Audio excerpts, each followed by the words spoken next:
नगरी हो अयोध्या सी,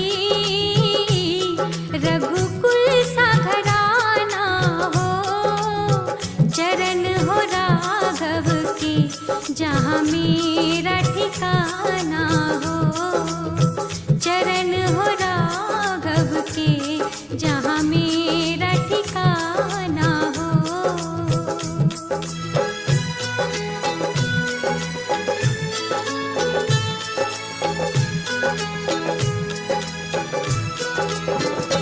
हो